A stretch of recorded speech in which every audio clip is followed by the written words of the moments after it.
Today is October 11th, and you listen to another episode of Hold My Whistle. I'm Paolo with my partner.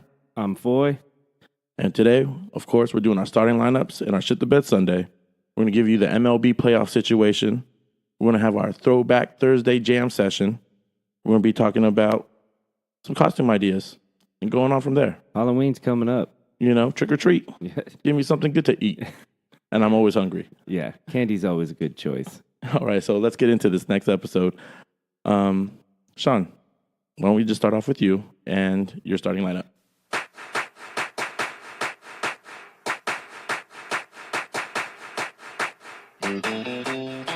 All right, I believe last episode I predicted this. I made the call. I think I made the call. Babe Ruth, center field. Calling my shot. I'm gonna go with Khabib Nurmagomedov. I'm pretty sure I called him. If I didn't, call me out in the comments, but I'm pretty sure I called him to win. You know, that's a dude who's focused, came out, and got the job done. Oh, yeah. I mean, Khabib is a beast, an absolute beast. I think Conor came out and underestimated him a little bit. His ground game is so strong. Oh, dude, he's a beast. And don't get me wrong, Conor looked composed and was ready for it, but the composure couldn't. It was just too much. It was too much. It was too much. He would tie him up, and when he had his legs trapped, and it'd be for. Don't get me wrong, the ground and pound there wasn't too much. I was more impressed with Khabib's hand. You know, he was fight. He threw a couple punches, knocked back Conor a couple times. The stand up was impressive. Yeah, and don't get me wrong, Conor. You know, he was ready, but I think that fourth round it was just he was out of gas. Yeah, and a lot of people thought it was a rear naked choke. It was a neck crank. He didn't choke him out. He cranked his neck and put him in some pain. Is there a difference between? Yeah, so the naked choke is, hey, I can't breathe, and the neck crank is like, hey, I'm going to break your neck. Oh. You know, at that point where it just really hurts. Kind of like so he had him across the jaw and to the side, and he had a shoulder in the back of his neck. Okay, and so it's kind of like the major pain where the kid gives him a hug and he goes, "Watch your angle, boy. I snap your neck in 20 different ways." Major pain. I bet you major pain could take Khabib. Oh, yeah. With that move? Totally. Solid. You on me, boy? You plotting against me, boy? Oh, what a classic movie Major Pain is. No, but Khabib was just excellent. Yeah, but for reals, it's like, all the pre-hype fight buildup. You got Conor putting on his typical media circus show, and, he was invested in this fight, but, Khabib kind of played the silent warrior. He took all the shit. Conor, nobody's got a better pre-fight game than Conor. Oh, no. He talks more shit, and he will fucking throw everybody in your family under the bus if he has to, or throw something at your family bus. Yeah. in regards to him throwing chairs. Yeah. It was a dolly and a gate rail type thing. Yeah. Oh, man. Craziness. But and obviously the aftermath was a big issue. Oh, dude. I mean, shit went haywire fast. Oh, yeah. People jumping into the octagon, throwing punches. People, obviously, Khabib jumped out and went after Dylan Dennis, which is Conor's jiu-jitsu coach. And it just got down. A lot of shit talking's happened. And, Khabib was saying, he's like, how are my guys and I'm going to get in trouble? When Conor's jumped into rings when he's not fighting, when he had the whole bus situation. And, Dana is already saying, like, those guys who jumped in are not going to fight in the UFC anymore. And really against the Khabib team. And this is the one time Khabib went, kind of haywire. And he says it. Like, he's like, I've never done it. It was not in my normal, how he acts normally. I read somewhere that the real disappointment for Khabib was his dad's reaction. Oh, yeah. My dad didn't raise me to be he this kind of guy. He was saying how disappointed his father was. And, it was kind of like an embarrassing thing for his dad to see his son lose his shit like that. Well, but Khabib was like, hey, man, this guy's talking about my religion. He's talking about my country. He's talking about my family, And that's what sometimes you'll get. You don't talk about people's stuff like that. You could talk about how he's sucking them and fighting. Yeah. You could talk about other things, but don't bring up some major stuff. Yeah, Conor likes to cross that line or dance really close to crossing that line. Oh, yeah. And he paid the price. I mean, Khabib put the smackdown on him. And, all that means is there's going to be a rematch at some point. I hope, because Khabib was going to say this was it for him. It's just more hype for the next fight. Oh, it's coming back. I mean, honestly, what is it? Not middleweight. Is it That was a lightweight fight. I think. lightweight fight? Lightweight fight. Who else in that division? I haven't been paying attention to UFC since Connor's been gone. Yeah, I mean, it's really, to me, UFC has been super watered down over the last 5 years. Not in terms of talent. There's a lot of talented guys in there, but there's just so many fights. And do you remember back in the day when there'd be one card every 3 to 4 months? Yeah. And they were just awesome. Every fight was great. Well, I also think it has to do with the amount of, boxing's dead. And boxing used to be that way. But there used to be Friday night fights. There used to be a pay-per-view every 3 months. And there was a lot more people boxing. That was their way out. I'd rather, there's way more kids signing up MMA, for jiu-jitsu. doing jiu-jitsu. Yeah. And it's paying the bills, I guess, Yeah. But boxing's dead, and so you're going to have a lot more fights. And boxing lost its way when it came to the whole Don King era, where you really started to see. Well, even before Don, boxing has just been a gangster. I wouldn't say it's a hustle. It's a hustle, and it's never, the cards are always scrambled.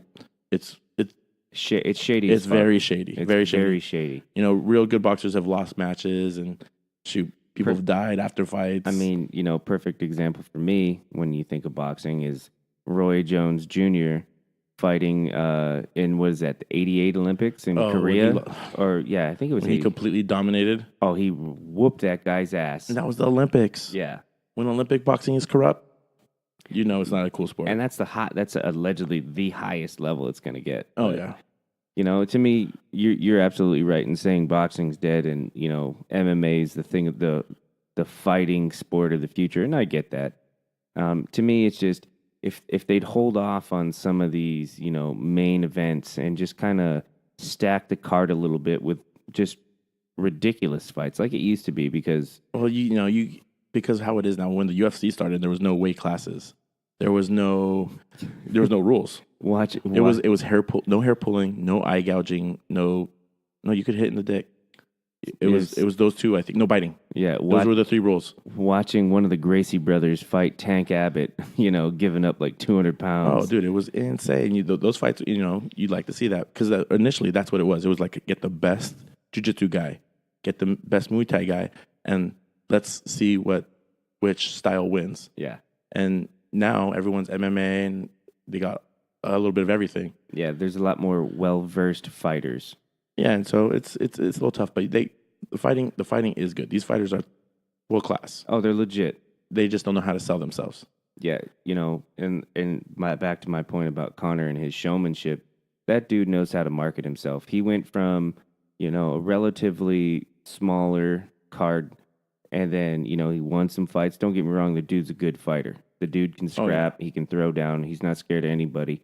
But what he does out of the ring is totally setting him up for the future. He's already got a whiskey line. Oh, he already said he didn't even need to fight. He was like, I don't need to fight anymore. I just love the game. Yeah. Which I'll give him respect for. You know what else I'm going to give him respect for? He decided not to press any charges on the Khabib's team. Yeah. Really? I didn't know that. None of them. He was like, I'm not going to press charges against these guys. Yeah. The heat of the moment kind of thing? Yeah, well, he almost jumped over the fence too. Yeah. There was a lot going on. Everyone's trying to break down who was this, who was that, who attacked who. Doesn't really matter. It happened. Yeah. Sheriff's gotten involved. And I saw him walking into the training room after the fight. Oh, yeah. And then I like how Dana didn't give the belt to him because, he Dana, was afraid. Well, Dana's a putz. I feel like there's a little bit of resentment on Khabib and his team, and Dana doesn't want to give them what they want. Dana loves Conor. Well, no, he loves Conor because Conor makes him money. He makes the industry money. Right. I mean, and Khabib isn't that poster child type of fighter. That's most of the UFC champs. Who are they? Can you name another champ right off the bat? You'd have to, you're like, oh yeah, he's the champ. I know Daniel Cormier, but I know John Jones is coming back off the roid sauce.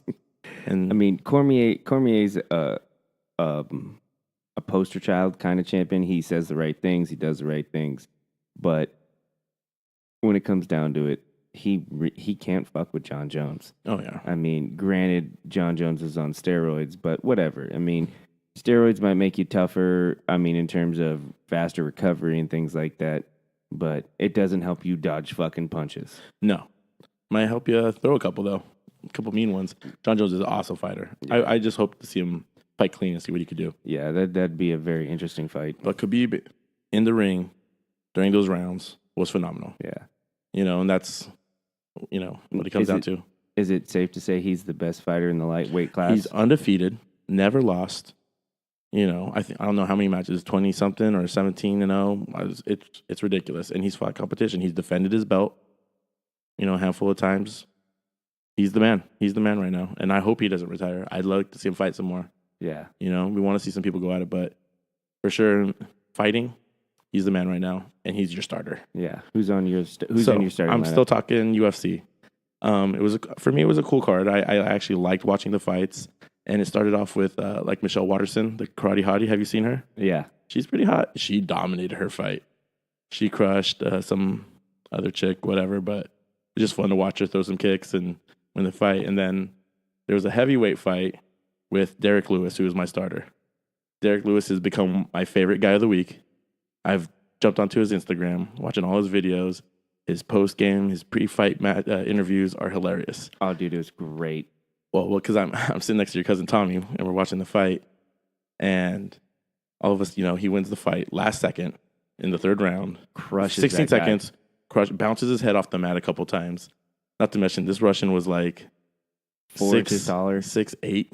Yeah, with Moana's grandmother's tattoo on his back. Like how I spotted that? I was like, how does this Russian guy have a Moana tattoo? A Polynesian stingray on his back for his only tattoo. And yes, it looked just like Moana. If you haven't watched Moana, you're lying. First of all, everyone's watched Moana. Exactly. It's a rock movie. The Rock doesn't make bad movies. No. And, he had a stingray, and I was like, he looks just like Moana's grandma. Anyways, Derrick Lewis comes out, 16 seconds left, catches a punch.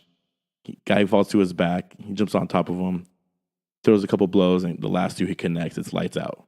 Oh, yeah. And you're like, oh, that's already hype enough. Joe Rogan gets into the freaking ring to interview him, and he walks up, and I'm like, holy shit. And the guy has his shorts off, and he's walking up in his compressions, but, I'm like, what is he doing? And Tommy starts laughing. But Joe Rogan, proceeds to interview him, and he's like, why'd you take your shorts off? And of course, the classic, my balls is hot. My balls is hot. And you can barely understand him. Like, cool as a cucumber, totally serious. And that's how he is all the time, like the way he talks. He's never too excited, but he's always like one of those like guys who he's like, shit. Yeah. My balls is hot. He's, and just went on with it. He starts talking about how he is a number 2 contender in the weight class. He's like, man, I need to work on my cardio. And he knows he's super realistic, very blunt about certain situations. He's just an awesome character. I hope he works on his games because I think, he's got vicious hand power. He could be a boxer. He was someone who wanted to box that found MMA. He's like, hey, it's probably a better outlet for me. Probably easier to get into too. Oh yeah. And even after the fight, they do the interview with the UFC or Fox or FS1 group. It was like Michael Bisping. Right, and they got a chick, Karen Bryant, she's kind of a hottie. Yeah. I'm not going to lie. He says that too. And you got Tyron Woodley, and they're asking him questions. And at the end of the interview, it's pretty funny because they bring up all the fun stuff, what he said about his cardio and his balls being hot. And, they ask him, hey, Derrick, what are you going to do when you get home to relax? Shit. Probably go home and throw my woman's legs up in the air and figure it out from there. Just a funny character, and following him on Instagram. He's just a cool guy. I like how when he was talking to Joe Rogan, he's like, I'm going to hit you up in a couple weeks, come on your show and smoke some weed. Everyone wants to smoke weed with Joe Rogan. Oh, yeah. Since Elon's done it? Yeah, everyone's going to do it. Oh, yeah. It's a thing to do. But Derrick Lewis is my starter. I hope he blows up even more than he is right now. He's hilarious. Get on his Instagram. Check him out. My favorite guy of the week. All right, so we're going to go shit the bed Sunday. Paolo, who shit the bed for you? Okay, so it's not on a Sunday. It's a Thursday night game. I'm going to talk about it. The Giants just played the Philadelphia Eagles, and for a rivalry game, I know the Giants haven't started off. They're 5-1 now, but they're 4-1, not looking too hot. 1-4. 1-4. That's what I meant to say. They're losing. Yeah, not winning. Not winning. Not Kind doing well. of like you in fantasy. Only in 1 or 2 leagues out of my 4. Yeah, so. you're 0-5 in the coaches league, and you're 1-4 in. About to be 2-4, Sean. That would be whatever makes you feel better about yourself. Yeah, and not to mention you didn't set your FanDuel lineup. So I still won. I still win money in FanDuel. You know why? Because that one only wins me. If I do win, it only wins me $3.25. Okay. I've won like $40 already on other bets, and those are the ones I paid attention to more. Okay. And yes, did I forget to set up my lineup? I did. And you know what? Stop getting advice from Josh. Okay. Even though I don't pay attention to my group text, I look at it. I still review. I do a quick review. Okay. I do my Cliff Note studying. Oh, okay. Because I know there's always a jab at me. It's... And because I lost to Josh last week, he had his great weekly review. And Josh should be, I tell him all the time, I'm like, you should write. Yeah, he's a very good writer. He's a very good writer. And so in our fantasy league, the highest point scorer has to do a weekly review about all the games. And of course, he was the highest point scorer in the league. And he beat me. And he dropped some funny lines on everyone, but he's saving me for last, which, makes me feel like he's really a good friend of mine. Do you want to hear? Do I want to hear it? No, I don't want to hear it. Well, I'm just going to read his review on your game. Okay. All right. So, it's a weekly review, and you got to go over everybody's matchup. So, Josh's matchup review for him and Paolo. Verbatim for Josh. Yes, it was my turn to play Paolo and his Autobots. Mind you, Paolo's team's name is Optimus Primetime. But as everybody before me has done, I beat him handily. I am sure Paolo had a great game plan in his head, which is an inside joke, and the team just didn't execute it. Or my team is just that good. I will let you decide. Paolo has gone on record calling the Browns a bunch of bums, but they have something he doesn't. A win. Ooh. Jabs. Yeah. I like it. It keeps it fun. Definitely does. Yeah, but the Giants have struggled, obviously, this year. And, with the Odell Beckham drama earlier this week, he tried to pull a Aaron Rodgers preseason hype up the team thing, and I think it just went negative. Yeah, I don't think they take him very seriously as a leader. When you're on the sideline, like headbutting a fan or fucking making out with a kicking net, I mean, it's kind of hard to get grown men His to fucking sideline rally. antics are horrible. I just don't get it. He is a big drama, and don't get me wrong, he is so talented. And is he deserving of the money? Probably. But at some point, dude, you got to grow the fuck up. His team doesn't even look at him. Like when the rookie Saquon Barkley comes over to you and is more of a pro and calming you down, it's pretty bad. Yeah, he's acting like a little kid. Oh yeah, he potentially might be. He could be a worse cancer than like a TO. Yeah, I mean, I can't say. Don't get me wrong. I don't think there's any coaching leadership in New York. They got a whole new staff. It's kind of funky. They have so much talent. I love that. Offensively, they have talent everywhere, but the quarterback. I mean, Eli was great, or almost great. Well, he's got 2 rings, and so it's just weight that he holds. Eli to me looks tired. He looks like he's not playing enthused. He doesn't like his team, it seems like. Yeah, he's just kind of going through the motions. Yeah. It's like, dude, in my opinion, we were talking in one of the group chats about it, is because Oscar is a big Giants fan. I suggested, for this year's draft, they should have made some moves to come back later in the first round after they got Saquon, and kind of did like the Ravens did, get in that back half of the first and pick up a quarterback, maybe a Lamar Jackson or someone along those lines, one of those like not quite top 10 Look picks. how good Joe Flacco's doing. Yeah, I mean, it definitely motivated him. Scare Eli. Who's the last couple, when you know the backup quarterback on a certain team, sometimes that starting quarterback does well. The last backup quarterback for New York I've known was like David Carr and Kurt Warner. Yeah, so it's like there's really no pressure for him. No. He's just kind of coasting, and it's like, who are they going to do? They're going to start this bum over me? I doubt it. So it's like, if the Giants would have, went that direction, because let's be honest, Eli's got maybe 2 years total. If this isn't it. Yeah, if this isn't it, maybe one more. But he's supposed to be the guy. Not Saquon going over and talking to Odell. He can't talk to Odell. Yeah, he shouldn't have to talk to Odell. He's a fucking rookie. It's not his job to rally the troops. Right. But Saquon, was he a yard short for me? Double bonusing. double bonus, 99 what yards a baller! receiving. That guy is nasty. He's the only guy that touches the ball. I mean, he's the only guy that consistently is explosive. Odell and Eli, aside from last week's game, have been not really on the same page. Not consistent. Not as of last week, Odell didn't have a touchdown. No touchdown receptions. They're throwing him these 4 to 6 yard routes, and he's not really taking the top off. They're not giving him opportunity to catch the ball down the field like they have in the past. Oh yeah, and even their defense is. They had what's Travis Kelce's brother's first name? The other Kelce brother plays. He's the captain for the O line. He's the O lineman. They did a mic check on the sideline of them. Yeah, and he's just like, oh yeah, this is what they're doing. They got this done. It's simple to them. Yeah, they dominated the game. And for a rivalry game, like I said, I thought the Giants would come up more. Thursday games have been kind of hype. Yeah, people have been doing things. It's been an exciting game. This was I'm going to say the word bum of a game. Oh yeah, dude, let me down. The Giants didn't even show up. The Eagles finally looked good. Dude, Alshon went off, caught 2 tubs.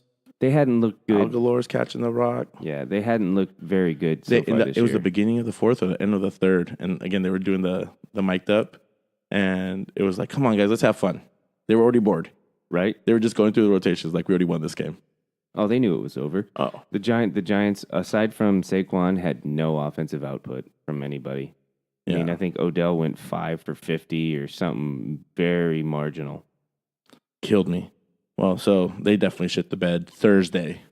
So, Sean, give me your shit the bed Sunday. All right, I'm going to take a little different approach for this week. Okay.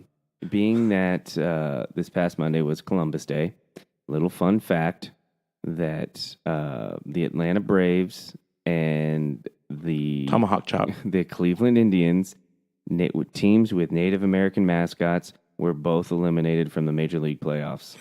I mean, the irony in both of them getting eliminated on Columbus Day it's fairly funny to me. Being in a Native American household, I find that pretty funny. Some might not, but I think it's pretty funny. If you can't laugh, you know how many Peruvian jokes I laugh at? Not many, because I've never really heard one. But if someone comes up with one, I'll give it to them. Yeah. I could laugh at myself. Yeah, if you can't laugh at yourself, who can you laugh at? Right. Now, don't get me wrong. Everybody is a victim at one time. Yeah. And they might be due to something, but these baseball teams. Yeah. The irony, like you said. It was pretty funny. I saw that today. Josh actually showed us that on the group chat. Braves came out and got just fucking owned by the Dodgers, and pretty much I thought everybody saw that coming. The Braves haven't won a playoff series since the early 2000s, and the John Rocker days, probably. Let's talk about that guy being racist. Oh, John Rocker. Jeez. What a nut job that dude was. Thank God for him, though, because he was the inspiration for Eastbound and Down. Dude, that is a great show. Great show. Danny McBride. McBride. Yeah. Dude, that is a great show. Oh. I can feel it down in my plums. No, but all seriousness, Cleveland came out and got swept by Houston. Houston looked awesome. They came out and they just beat the shit out of Cleveland starting pitching. The bats are alive in Houston, making them a formidable opponent moving forward. They're going to play the Red Sox, and that should be an interesting matchup because both teams are stacked, pitching and hitting. And then, the Dodgers moving on to face the Brewers tomorrow. Brewers, I think I made some mention. What a cool about team. Them. Yeah. I made some mention about them earlier. They can hit the shit out of the ball. Their pitching isn't great, but man, they are definitely overplaying. So it's an interesting matchup. Yeah, that's excellent. Talking about the Braves, 25 years ago today, Sean, the 11th, Deion Sanders played against the Miami Dolphins in Miami and then flew to Pittsburgh to play the Pirates in one day. That's pretty badass. Pretty cool, man. For Deion doing that, it was like, I know Bo Jackson played in both leagues, but never in one day. Yeah, that's pretty insane. I think Dion also has the record for like hitting a home run and scoring a touchdown in the same week. Really? Mm-hmm. That's crazy. That's insane. But some of my favorite Dion moments, I like that stuff. He was a Yankee. He was a Giant. He was kind of all over the place. All right. But okay, enough about Dion and Bo Jackson. It's Thursday, and, being a social media guy, well, who isn't now? I'm sick of Throwback Thursday pictures. Hey, look at this old picture of me when I used to be skinny or good looking, or when I was with someone famous at one point. Throwback Thursday pictures. I want to take it back to hanging out with my buddy Foy. It's Throwback Thursday. Every time you jump into this guy's car, or every time you hang out with him and there's no music playing, Sean will throw on something from at least early 2000s and further back. He does if he listens to anything that's kind of current, it has to be nostalgic. It has to be catchy and good. Yeah, most new stuff I listen to is probably country. I mean, I wouldn't say it's real country; it's more pop country. But there's some catchy country tunes out there right now. It's got to have good instrumentals. Yeah, there's got to be that one thing that gets me. So I was thinking, hey, instead of doing a Throwback Thursday with an old picture of us, let's do some beats. With some jams. What's something that you would listen? What are you listening to right now on this Thursday, Sean? All right. Well, I got something queued up. We're gonna play it in the background while we talk about it. Ooh, am I feeling little Floridian music? A little bit. If you can hear it, it's Gloria Estefan and the Miami Sound Machine. Dude, growing up, my parents moved to Miami first before they came to California. Well, naturally, that's where most South American immigrants come through, right? Yeah. Absolutely, it's kind of very Tony Montana. You come into Miami, and little tidbit. I was almost from the same hometown as Dion in Fort Myers. They were in Fort Myers when they were pregnant with me, I think. Oh wow! So little connection I have with Dion, but no, the Gloria, man, and the Sound Machine. Dude, the Sound Machine produced some sick beats. Oh yeah, that this is the rhythm is going to get you. Oh yeah, you see, yeah. But.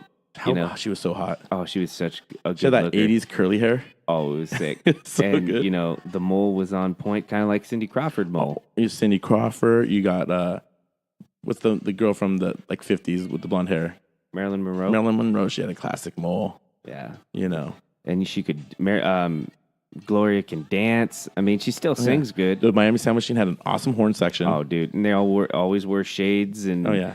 The synthesizer. And, and being growing up in a Latino household, even though I'm Italian, you hear congas and bongos. Right. It's kind of like that Dave Chappelle skit when they play like Latin music and all the Latin people just have to start dancing. It's kind of how I am. I'm like, but there's more than a couple tracks that Gloria has just crushed it on. And even if you see her today, she's still banging. Oh, yeah. She's very good looking for a woman in her, I want to say she's mid-50s, maybe early 60s. You know what's great about this is, I look at you, Sean, I'm like, hey, you're my boy, you're my linebacker buddy. We lift weights at least twice a year, and you're going to throw on some Gloria Estefan. There's a sensitive side, a rhythmic side. Yeah. It's pretty good. All right. So what's your second Throwback Thursday banger? My second choice is a song you and I talk about pretty frequently. Really?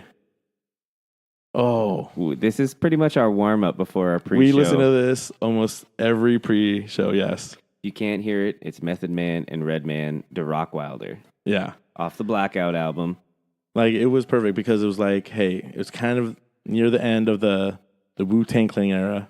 Obviously they more records individually. I think they released a new Goop album about a year ago. I don't really remember. I haven't paid attention to it. But Redman was just on fire. Oh, yeah. And then they started hanging out. They did How High. Yeah, that was a good movie. movie. This song still. It's a great, pre-game song. They each get a verse, and they crush it. And it's only 2 minutes. Yeah, it's classic. Good. I think if you could knock out a good song in 2 minutes, that's all you need. It's perfect. And the beat is tight. Oh, yeah. And, it's simple. It's, there's not a lot of, it's not really deep. It's just fucking there, and it's badass. I could listen to this hanging out with my boys. Barbecuing at a picnic. Mm-hmm. I could pregame to this. Definitely. Workout. There's so many things I could just say, you know what? I got this one song. I'm going to play it for everything. Yeah. I might get romantic to this. And then turn on some Luther or something. Yeah. If you have a system in your vehicle, this shit bangs. Dude, I think I had this on tape even because I had an old CRX that.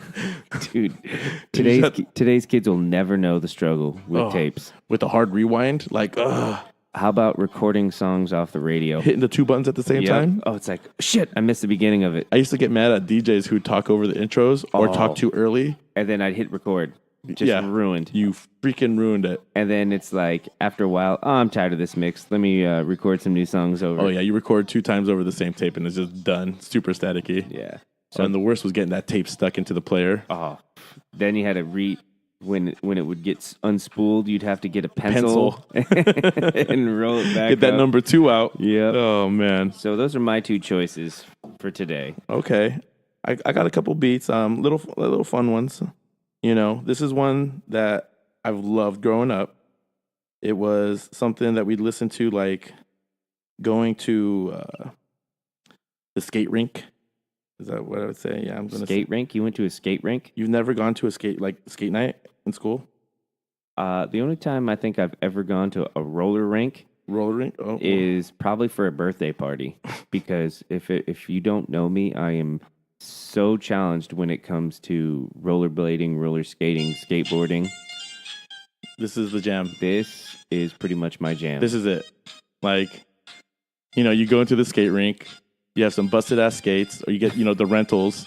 You know, I was like, Mom, I want rollerblades. And then she went to Payless and got you like the adjustable sized ones for like 8-year-olds. No problem. You know?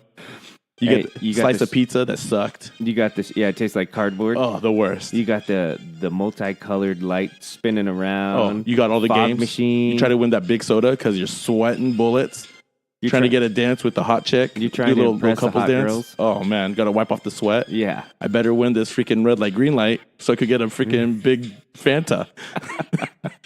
You know what I mean? Yeah. This song to me reminds me of like high school parties with one of my buddies, Aaron Allen. I mean, R.I.P., brother. Yeah. This song was our jam. Every house party, you know, even just cruising, you know, we'd fucking just hang out and we'd bump this shit and just dance and put it on repeat. Oh, man. This is great walking music. Oh, dude. Freestylers, you know, don't stop the rock, man. This song is fucking Dude, it's probably one of the first auto-tune beats. Oh, it has to be. And the beat drops super hard. And it just keeps going. Like, how many times did you like breakdance in your own room to this song? Attempted breakdancing? Probably not many because I know my limitations when it comes to dancing. Oh, dude, I tried every single time. I'd get white gloves on, try to break dance with white gloves, try to be like Turbo and Ozone. Did you put a beanie on so when you try to head spin? No, I wore headbands. I had headbands, but I did get my full Adidas outfit on. Dude, this was jumpsuit. Oh, dude, this was like one of my favorites for sure. I'm more of an elbows up guy, just kind of rocking side. You are at heart a cholo, you know. I you know, deep down there's a little bit. You know, growing up in California, it's kind of like hard not to. You pick up on trends that are around you. You know, lowrider oldies, and you know, it just kind of goes with the trends. Well, for me, being just a random Peruvian Italian kid growing up in South San Jose, there was one guy that we just listened to every single day. Love me some Too Short. You know, Getting It by Too Short, 1996. I know he said it was his last album. I think he's come out with like 20 since. Yeah, I do. Everyone. But this was like.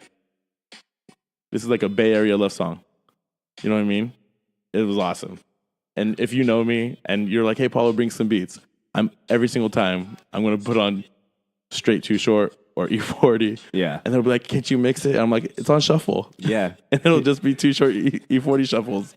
You and your Bay Area. Well, you know, I think it's a great genre of music. You know, you could tell what is a Bay Area beat or slapper.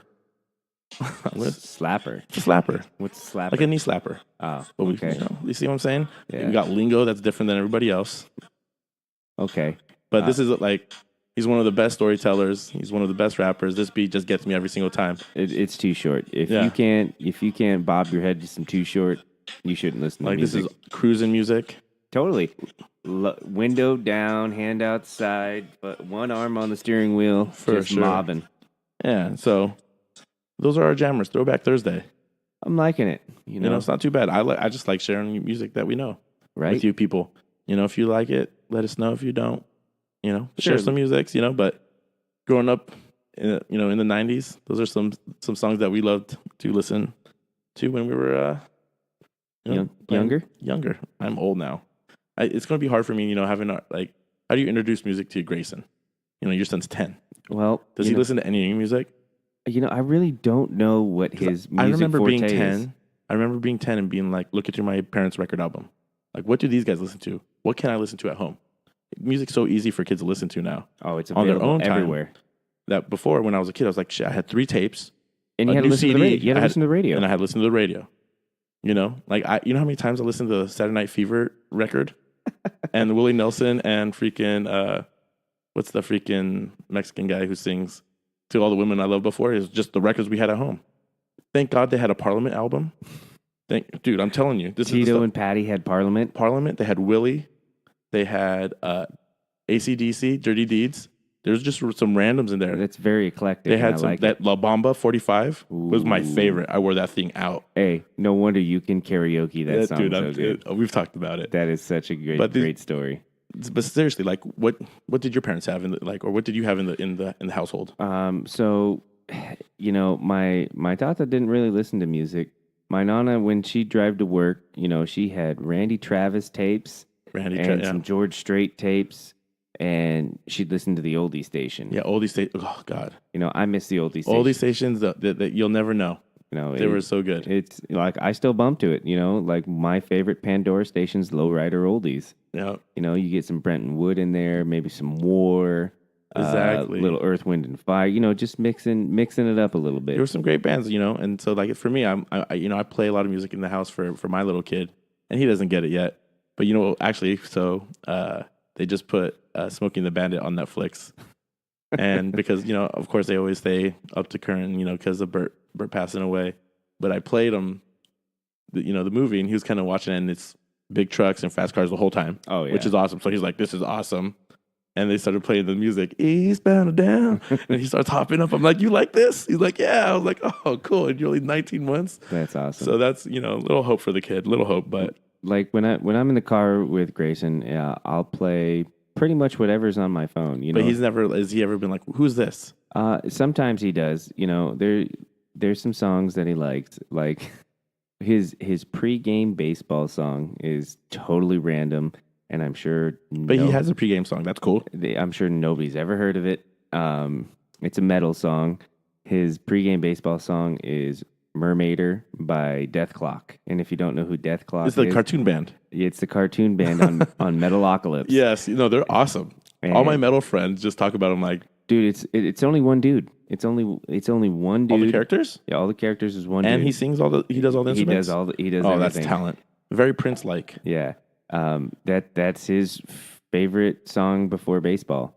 Other than that, there's a couple of songs on my playlist. He'll bob his head to a little bit, or he'll sing some of the newer country stuff. He'll remember the words.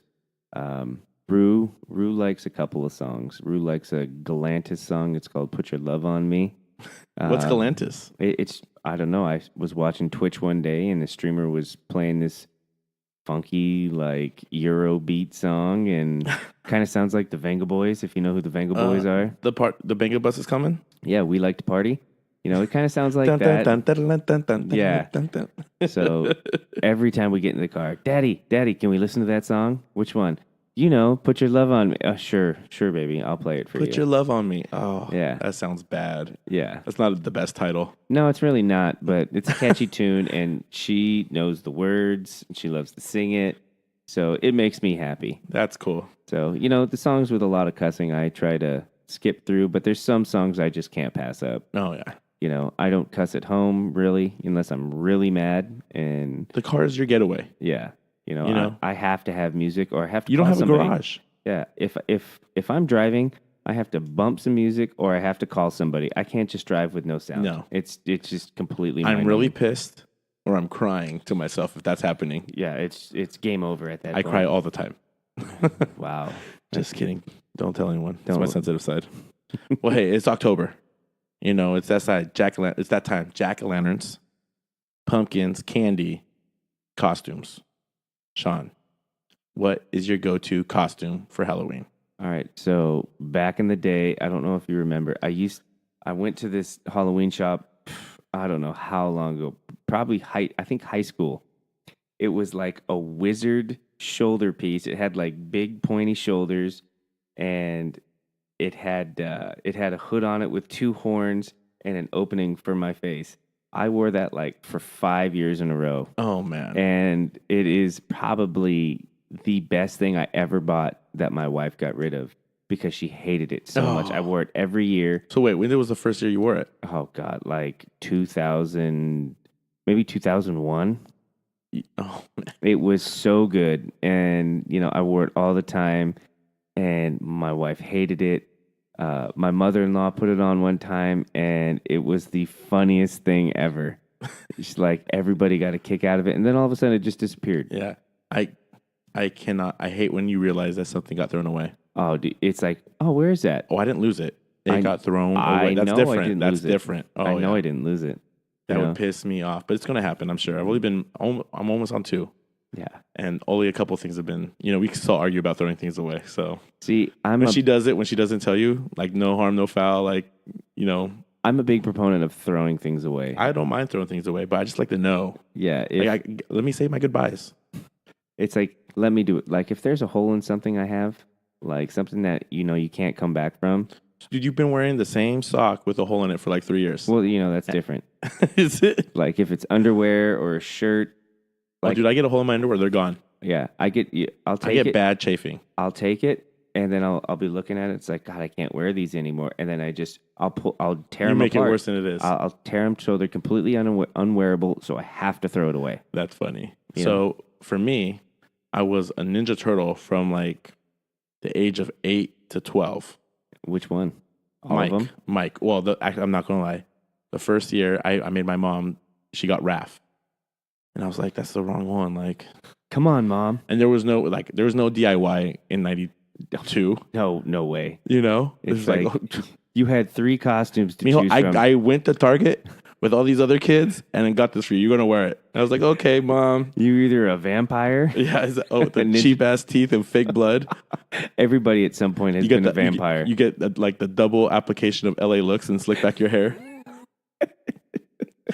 So bad. LA looks. That's so good. Man. And then your hair gets all flaky by the end of the night. Oh, it's just You got a crusty and white. pillowcase full of candy. Dude, I hit trick-or-treating hard as a kid. Dude. We'd go through San Ynez, then we'd hit Solvang, and then we'd hit Buellton. Triple town it? Oh yeah. Man. It was a 4 to 5 hour affair. I would go mask on, mask off. Same house. Hit them twice. See if it worked. You giving full-size Twix out? Oh, I'm coming back. Nice to meet you. It's like the best I've ever done was 2 pillowcases full of candy. Full? Full. Not to the brim. Probably a few inches from the top. Because I get serious. I go more weight.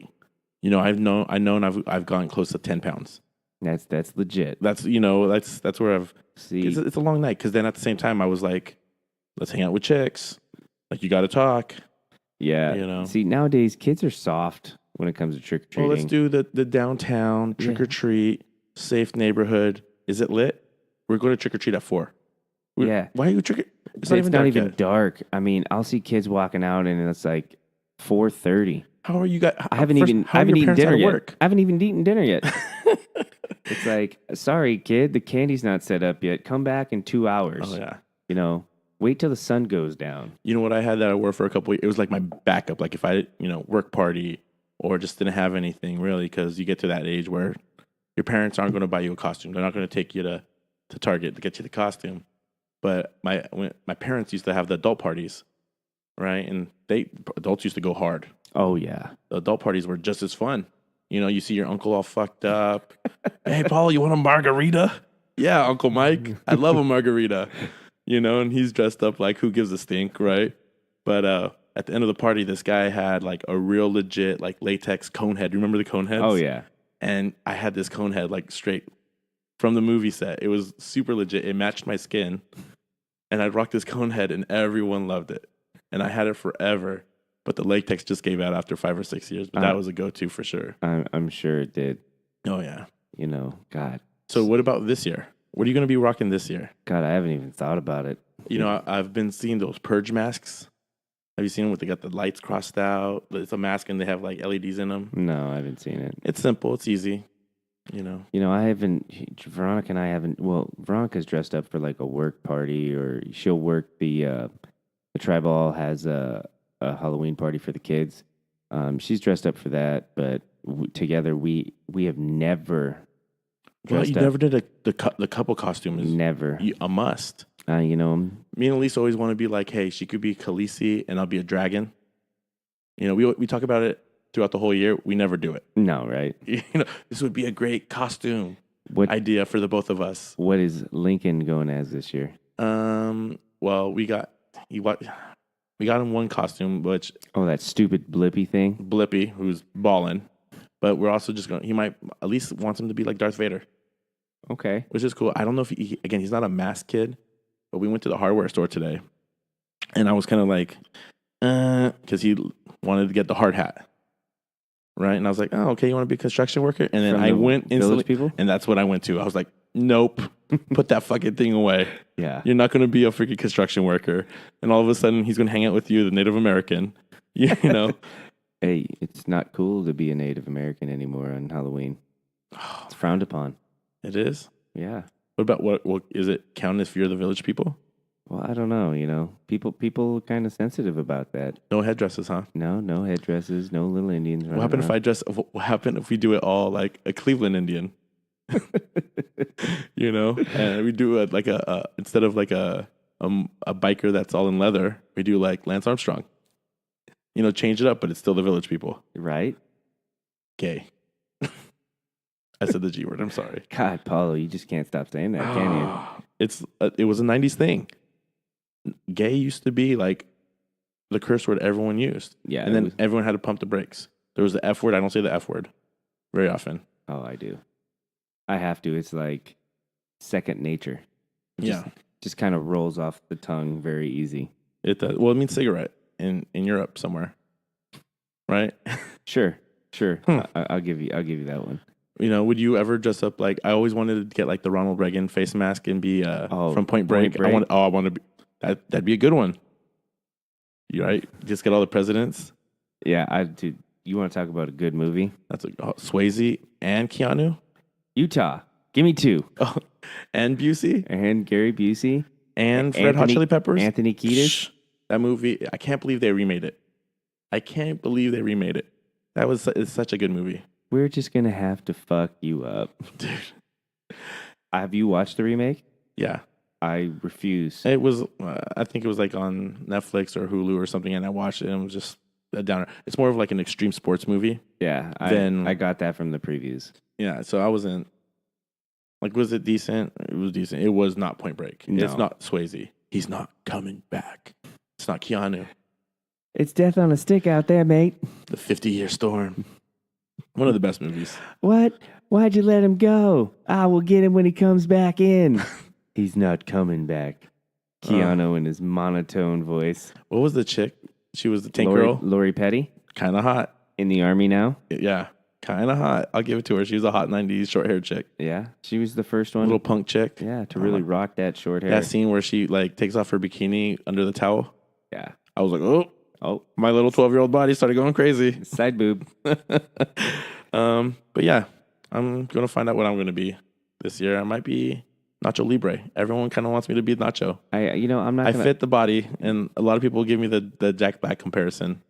I'm not gonna lie. Your Macho Man costume from the Maverick from years back was great. Macho. I rocked that out so hard that it just went away. I had the belt. I don't know what happened to it. I smashed it over something. I was in character for at least 4 days. Oh, it was awesome. Yeah. You had the glasses, the hair. Is there a WWE wrestler now that's John Cena? No, I would never be John Cena. But that's the only guy that could think of right now. If it's not, today's wrestlers really don't like do it up like the old school guys. You know what's a good one? I just be the Undertaker. Yeah. That's classic. I don't know if anyone would get it, but we could be the Undertaker and Kane. That'd be badass, bro. I'll be Kane. You could be Undertaker. Yeah, because you're taller. Oh, thank you for admitting it. Nobody really paints their face. It's like back in the day, you had Ultimate Warrior, Legion of Doom, Macho Man. That's right. No one paints their face. Nobody paints their face. They need to paint their face. You know what I used to paint my face up for Halloween too? Dead Presidents. Okay. Remember the black and all white white? from that movie? Oh, no, we do a Little little black circles around the eyes. little with some- Joker kind of thing. Yeah, that was a clutch. You know, when you're like, hey, I watch movies now, and there are movies, and Yeah. I'm 13, Well, and I want to be cool and dark. did you Or see, The Crow. did you see, oh, The Crow? The Crow's classic. What a good movie. Did you see that there's a town in Virginia where kids over the age of 13, I think, or 12 can be cited for trick-or-treating? You're not allowed to trick or treat. Yeah. Are you freaking nuts? Yeah, I read that. I read that on the interwebs Well, today. they better be able to drink. Do something. I mean, you would think it's like, if your kid's out trick-or-treating at that age, 13 plus, whatever, you know they're not out drinking or doing something they shouldn't be doing. Look, it's so hard. I told you I was trying to hang out with chicks and everything. And, there was some other things out there, but we were trying. We weren't doing. Yeah. Because there was parents everywhere, Oh, yeah. And they knew you. Like, hey, Paolo, you going home soon? What are you doing in this neighborhood? Shit, I'd be in full makeup, dressed like Oprah Winfrey one year. They knew it was me. Yes.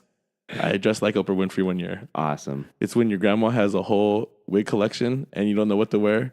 You just throw on her wig. No problem. Jesus Christ, Paolo. Hey. That's so good. She's the most powerful woman of all time. True. Very true. I'm just saying. Where are you guys trick-or-treating this year? Well, obviously there's the little downtown San Ynez party they got for the kids, but we might do the same neighborhood we did last year with you. Okay, Is solid. it? Yeah, by Oscar's home. Yeah. First off, okay, let's get into this. The only reason I want to go early is because there's going to be people out there like our friend Oscar Roddy who leaves the whole bowl out there and leaves a sign that says "Just take one." And then obviously the first 13-year-old that shows up, It's going to empty the bowl. guess what? I want to be that 13-year-old. There you I go. want to empty the bowl. I want to hit his little Ring home security device and leave a funny picture. Like we did last year. Pretty much. Flipping the camera off. Yeah, exactly. And be like, take one, son of a bitch. Well, the funny thing is somebody that does that is you take all the good candy and you leave the shitty candy for the rest. What is your favorite Halloween candy? Ooh. I'm a Sour Punch gummy guy. Like, don't get me wrong. I like the flavored Tootsie Pops, the yellows and the greens. I'm a Okay. sour gummy kind of guy. So don't get me wrong. The chocolates, I'll eat, peanut butter cups. Yeah, I was going to say peanut butter cups probably. But what are like the classics that no one hits? Oh, What's your uncle always get? Dots? Dots and Tootsie Rolls. Oh, and, I love Dots. Gobstop, not Gobstop. What are the chewy chocolate covered ones? Milk Duds. Oh, what are the ones with? Yeah, they have caramel, right? Yeah, Milk Oh, Duds. I love Milk Duds. those are great. They hurt your jaw after a while because you Yeah. got to work really hard. Yeah, seriously. Yeah. Tell you what I don't like. What's the worst? Oh, dude, I think this is universal for everybody.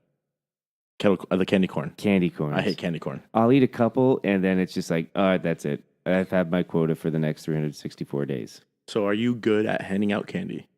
Yeah, I give handfuls. But do you buy good stuff? Of course. I'm Or not does gonna, your wife buy it and you're like, okay, this is what we have to give out? No, I'm not getting shitty candy. You Yeah. know, it's going to be... It's not cheap. It's not, it's not cheap. I'm getting the name brand stuff. You know what I like, that not a lot of people give out is they're called sixlets. They're like the chocolate-covered wafers, and they come multicolored in the little... Is it like a Filipino candy? No. It's like in that little plastic thing, and you just pop the top, and you just kind of squeeze them out like you would... With the little pixie sticks? It's not quite... they're round like chocolate wafers. Oh, You've never had a I sixlet? don't think so, no. Oh. I'll have to check out the sixlet. Those are good. Yeah. Yeah, no, we don't get shitty candy when we hand out candy. Yeah. Typically, we're not home anyways. So I like to be there for, it's different because now that I have to go trick or treating again. I went for the first time last year. I don't know how many years in between. So then I just had fun, like getting the fire pit your uncle made me with the washer drum Mm-hmm. and just burning that in the front of my apartment. And the kids come up and, get a whole bunch of candy and all the football players show up and they just go at it. See, my favorite thing is taking the kids trick or treating, and then we'll go to a house and somebody will scare the shit out of them. They need to get scared. I don't want to be like the parents that would be like, don't scare my kid. Yeah, Like, let them cry. just don't touch them. Yeah, don't touch them. Just don't touch them. You could chase them even for a second. Hey. If my kid's running. Yeah, scare the shit out of them, and it's awesome. Yeah, exactly. Like good haunted houses. Oh, dude, they're those. So they're gone. like, I will definitely say over the last 10 years, the amount of Halloween involvement has definitely gone down. Like, neighborhoods aren't done up. There's more lights turned off than ever before. Yeah. Like, trick-or-treating's dead. You know, after like 8 o'clock, there's nobody out trick-or-treating. Everybody's gone to bed already, and it's weak. It's really Do weak. you remember like being done trick-or-treating? You got your 2, pillowcases full, and then someone knocks on your door and they're still trick-or-treating. Oh, yeah. I felt defeated. I'm like, you're still going? Yeah, nobody really ever came to our house because we had a gate on both doors. So Your it's house looking like a haunted house. Yeah, it's like it pretty much had a "Do not come up to my door" sign out. Like, we never handed out candy. Hey, if you're one of our listeners, just go ahead, get some good candy, get some good costumes. Let's go hard this year.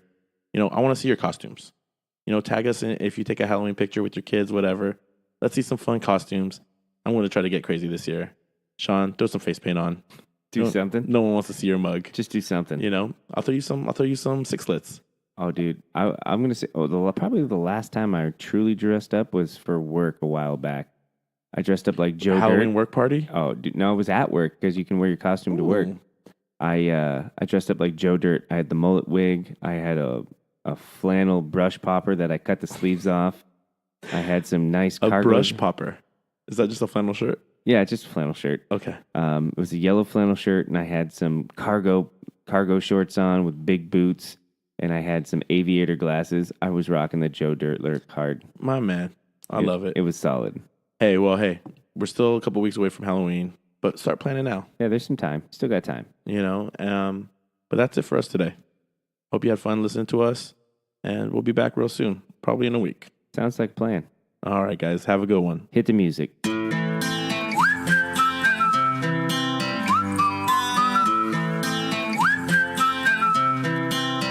Can you blow my whistle, baby, let me know. Girl, I'm gonna show you how to do it, and we start real slow. You just put your lips together and you